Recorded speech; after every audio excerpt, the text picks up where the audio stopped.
this one's gonna get viral. Zombie attacks aren't all that they seem. So, let's get into our story after the sun sets. After the sun sets, after 8:10 p.m. This is not normal. It's something that only happens in the movies, so I thought. It started about 11 and a half months ago. A new warning about a virus was spreading, causing people to become infected with what seems to be into zombies. Contraction of the disease is from a bite, a scratch, and the infection then spreads in the body in just a matter of hours. How do I know? I've seen it happen. I always thought movies could get something right, but this time just a small bit. The eyes of these creatures become even more glazed or white, which makes it hard for them to come out during the day. So you see, they come out during the night. At first, they're real fast, but after a week, their body starts to decompose, making them slower and stiff-looking, and also leaving a really bad stench, like rotted flesh. And yes, it's easier to run from them, but their numbers are very high, and from all directions. Yeah, some of the things are right in the movies, like cutting off their heads kill them. Think about that for a moment. If you cut the head off of anything, it would kill it. It all started with one massive explosion, and a bluish-green cloud just covered most of the city. That was about 1,200 miles from here. The cloud moved slowly until it reached the ocean. After that, it just vaporized into just nothing. A few days after the explosion, a few people were feeling ill. The hospital started to fill up. That's where it got interesting and scary at the same time. The first line of people didn't convert into these things until days later. Guess the gas had to turn into a virus to change some DNA. First, some of the folks just went nuts and killed themselves by just walking into the streets, getting hit by cars, buses, or whatever came by. Next, the non-infected folks tried to help those who were infected, only to find themselves getting bitten by them or clawed. After the third week, the strand had already changed tens of thousands of people. Every store, small shop, even 7-Elevens were closed. The government tried to get the word out there to everybody. They used every emergency broadcasting system that they could. Stay where you are, at home, or if you're in a safe location, do not leave. Pandemic is inevitable. Pandemic level 4. Warning. I was in my basement, and as long as I had power and the doors held up, I would be just fine. I would watch the news and see reporters and others being attacked by these mindless creatures and become creatures themselves. Once in a while, I would see one or two of them outside the basement window, walking wondrously into the night. But I did notice during the day, none were around. Only from the time the sun starts to go down till the sun starts to rise. But with the exception of a cloudy day, they come out. So sunlight is one way to keep them away. The next thing is, they cannot be tricked.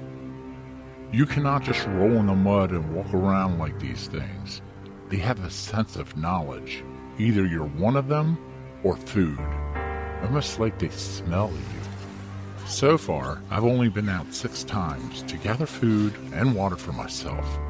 I was able to reach a hardware store and grab a small generator. Also filled a few 55-gallon drums with gasoline and make it back to the house with just few of those trips. Cell service is still going, but as for internet and electricity, most of whoever is out there lost that about 6 months ago. I was able to reconstruct my basement into a fortified fortress. Also put steel doors up and a platform on the roof.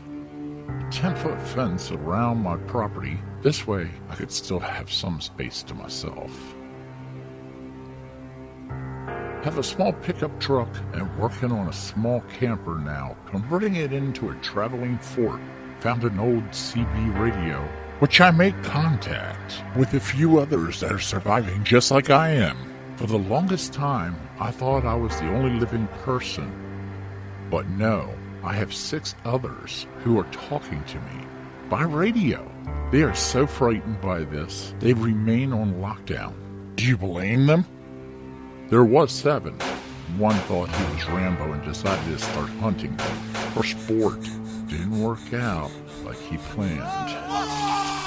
When you only got 6 in a chamber and 600 coming at you, well, you get the picture. It's better not to be seen or heard by them. As far as their vision, as I understand, if you are caught outside of their frame of scent, climb a tree fast. Stay there. Vision and sense of smell is very limited. It's more of a noise thing to them. More noise, more of them come around you. Yeah, I know. I said earlier they know if you're one of them or not. Because the living breathe, the dead don't. The living also have heat.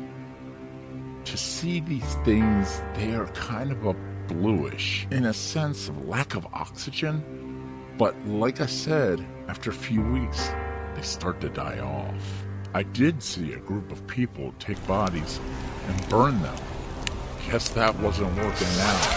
It attracted thousands of them. As long as they don't know I'm here, I'm good.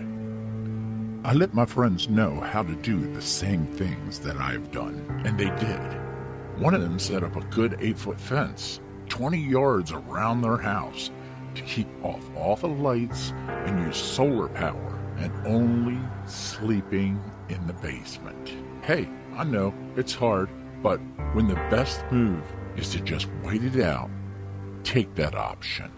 Running around and giving yourself away, thinking you can take them all, it's not going to work.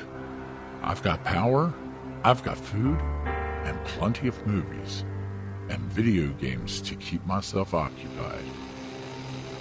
How are you going to do it? Make it to the best entrance. Barricade any way into the Marshal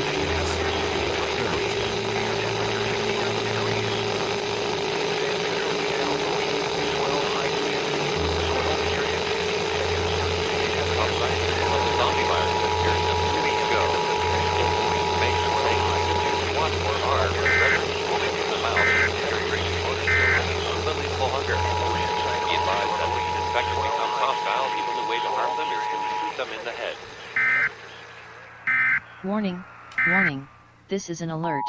Stay in your homes, do not come out. The threat is pandemic level 4, warning.